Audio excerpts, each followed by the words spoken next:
This is TWiT. And now Jason can tell us about Google shuttering a service. Hi, Google. There you are again. There you go again, doing your Google thing.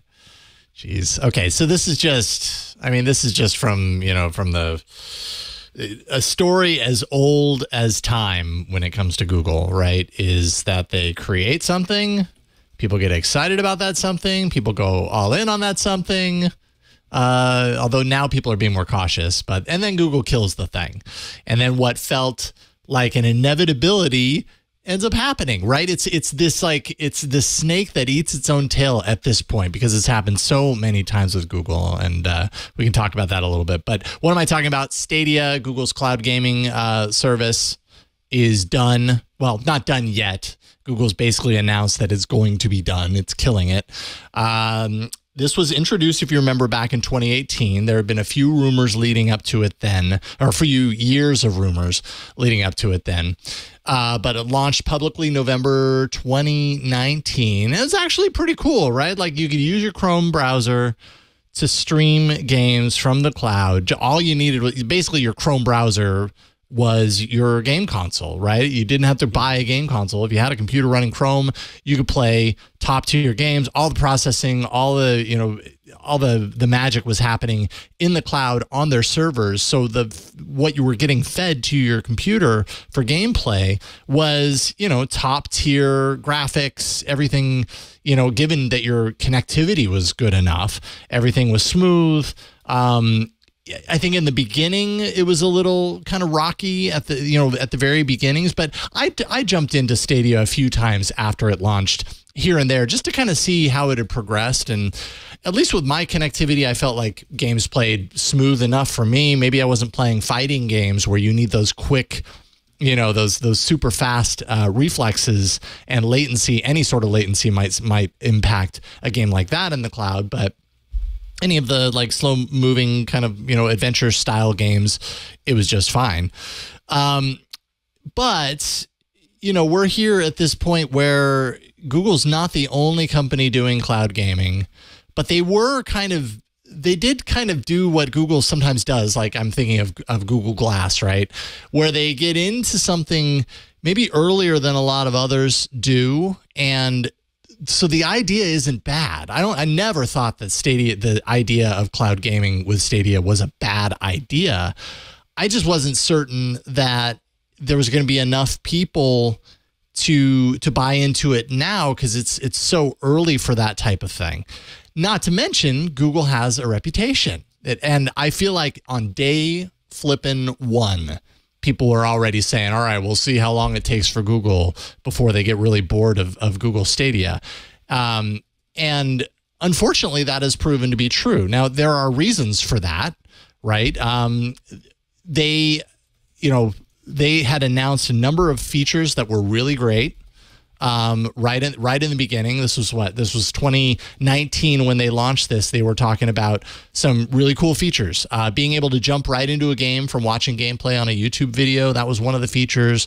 I thought that was really forward thinking. Like, if that actually worked the way they showed it off, amazing.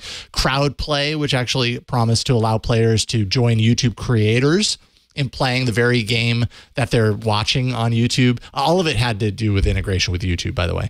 State share allowed for people to share playable segments of a game for easy access direct from a video. So like, I'm watching a video on this particular level and I could just boop, and all it needs to do to launch that, right? It's not a console, it's just a Chrome browser. So it opens up a new tab and boom, inside of Chrome, you're playing that game from that point. These things felt different, and they felt kind of interesting and forward thinking, but it still all depends on people having enough faith in the platform to actually buy into it in the first place. At the end of the day, there weren't enough people willing to do that. And part of the reason for that is because those marquee features just took too long. Like, they announced them 2019 as like, these are the things that are going to make you want Stadia. And then you waited 2 years for it to happen. And by the time that had happened, other players were already doing cloud gaming. Google was kind of already proving once again that sometimes Google makes these big promises to get you really excited and then doesn't quite deliver. And here we are 2 years later, finally got those features. But, at that point, some of the people who really would have benefited or really would have bought into it they've moved on. The game development arm or arms that Google owned, its internal game development arms for Stadia in 2021, just last year, they announced they were going to shut down those first party game studios. When that happened, I was like, all right, that's a huge signal. Like Stadia is done. Like it's toast, because all that signals, like I get it. It's about saving money. It's okay. This isn't making us money. This doesn't make sense long term. But all that signals to the person who's buying a copy of a game that exists only on a cloud, online, and there's no physicality to this. All you're telling them is we have so little faith in this thing that you're putting your money into that we are going to shut down the teams who have been working for however many years to create original content for this and make it even better than it already is. I have to imagine anyone who was on the fence at that point was just like, okay, yeah, I don't know that it makes any sense going there. It's just disappointing. I think where my and not disappointing because like I'm a huge Stadia user, and sure, right. People will come at me on Twitter sometimes when I voice my opinion on Stadia and be like, well, you hardly play Stadia, so who are you to judge, and blah, blah, blah. Maybe that's true. But I think what really gets me about this is that I believe that Google has a big, big problem. And that is that it's not that they get rid of things that don't work. It's not that they get rid of things that don't make money, because that's smart business. Other companies do that. The problem is they've done it in such a way for so long that now that's part of their identity. And so anyone who might consider buying into a Google service, a Google product, whatever, there's always that funny meme, that funny joke on the tail end of it, which is, yeah, as long as Google cares about it, and you never know what's going to happen there. And actually, a lot of people believe that they do know what's going to happen there. Google's going to not care about it, and they're going to do what they just did with Stadia. So I'm not saying that they got rid of it for a bad reason. If it wasn't making money, great, get rid of the things that don't make money, but you got to work really hard to like fix your reputation, because at this point you're losing even Google fans, even people who are fanboying over the things that Google does, have this like reluctance to it, because time and time again they prove that this is just part of their brand identity, and that's a bad thing to be part of your brand identity. And I think part of the problem, too, is there's so much that is Google/Alphabet. Of course, inevitably the comparison is going to come up, but I'm drawing this comparison for a very specific reason. And that is because this is another large company who also makes smartphone operating systems. And so when I look at Apple and I look at Google, Apple's focus is much more pinpointed. And yes, they've started to launch some new services, but for the most part, like you can go to apple.com and see in the navigation bar at the top what Apple focuses on, all of the products that are there, and that's it. Because Google is so big and there are so many different parts of Google, Google Cloud, YouTube, Google Search, Google Ads, Google, all of the analytics, and because there's so much that's Google, and then they've got, their hardware line, and then they had Stadia. So in and of itself, if these companies, if these groups that were underneath Google were all their own companies, then maybe it wouldn't be as glaring that this gets shut down and this gets shut down and this gets shut down and this gets shut down. But because Google has such a wide focus of things and it's all Google, then individually, these companies are going to, quote unquote, kill their darlings when they need to. But it just, as you said, the reputation there, it looks bad from that macro vantage point. And so that part is so true in the sense that they have to really figure out how to repair, I think, that portion of their reputation. And I don't know how one does that other than keeping around stuff that they may not want to keep around anymore. Would the better idea, Jason, not be just maybe don't launch as much stuff? maybe keep it in private for a lot longer, because Amazon doesn't necessarily have, no, I'm not even going to say necessarily. Amazon does not have a reputation for killing a lot of things, but Amazon tries a bunch of different stuff. But they do it in this way where it's like, this is, an exclusive group gets to try this out. You can sign up to be part of this. And then they roll these things out. And then if they don't like them, then, or they don't work out or what have you, then they get rid of them. And there isn't as much of that mindset. So I wonder if it's maybe they launch too much stuff that they get excited about being out there and actually touching the public, versus if they would kind of keep it, oh no, we're just going to hold on to this for a little while longer before we decide if this is going to be a thing. Because I feel like that's the Apple playbook, right? Yes. The Apple playbook is we hold on to it for a lot longer than others do because we want to be certain that when we launch this. And I think generally that works pretty well for Apple. I think that's a strategy that's worked really well for Apple. It is an interesting comparison between Amazon and Google because to a certain degree, you're right. They kind of have a similar ethos where they will release a product or service or something like that to see how it's going to do. And it's, this has been largely part of Google's identity forever, is like, you're a beta tester. If you're a user of Google products, you're a beta tester of Google products. And that was really endearing for a long time.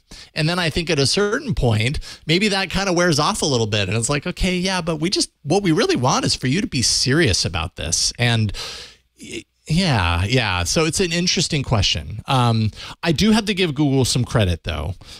So the official date for shutdown is January 18th, 2023. So that's a few months away. Google is going to refund all purchases, hardware, games, in-app purchases, everything. So not only are they shutting it down, they're taking a huge loss on all this stuff. And I'm really happy that they're doing that. Honestly, because from day one, I was like, gosh, I don't know if this is just, get off my lawn thinking, but it's really hard for me to be okay with spending full price on a game that I don't own beyond the time that Google is interested in this. You know what I mean? That's what really held me from buying any games because, and I'm not even saying that cloud gaming isn't the future. I'm sure that, where things are heading, this is more and more going to be the case the way it is. But the idea of paying full price for a game and then not being certain that 2 years from now I won't still own that game because the service either is or isn't in operation. Like there's servers that are required in order to run that game. It's not like putting it on my computer and running it. That might be, older guy thinking as far as that's concerned, but that doesn't give me a lot of hope on spending $50, $60, $70 on a game if that really only gives me a 2-year license before it goes away. So knowing that Google's actually giving a refund on all this stuff, really great move. I think that's the only way that they could do that without getting totally and completely, one hated. One update. According to a Stadia user, Stadia Pro subscriptions are not included in that refund. I don't understand why that would be. Okay. So the subscription cost. Oh, I guess that makes sense. That'd be a lot of money. That kind of makes sense to me. Yeah, I mean, you every month that you paid for it, you were meant to be using it that month.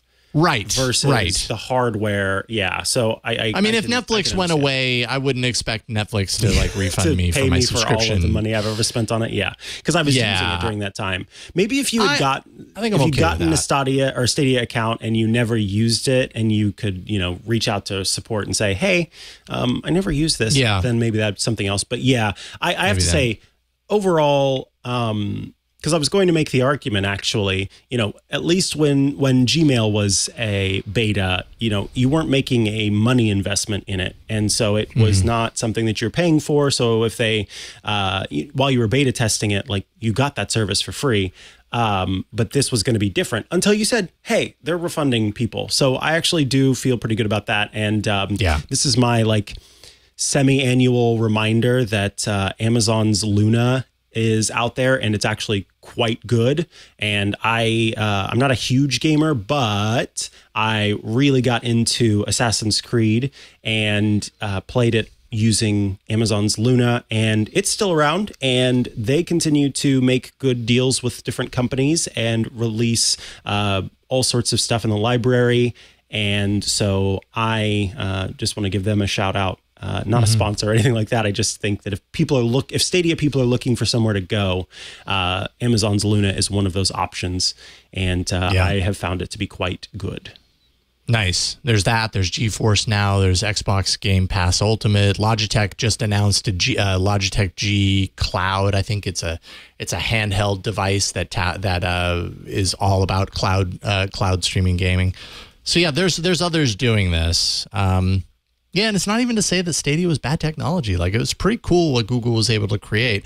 It's a shame that even when they tried to white label it, they were like, okay, well, if this isn't working for individual users, maybe this is technology that we can sell to others or rent to others or whatever. AT&T did this, where they used it for for some game promo or whatever. And yeah, I don't know. Maybe Google will continue. Was it Assassin's Creed? Yeah. Yeah. So I don't know if they're going to continue exploring that path, but it's just kind of a shame to create all that technology and that whole system, and then we're done.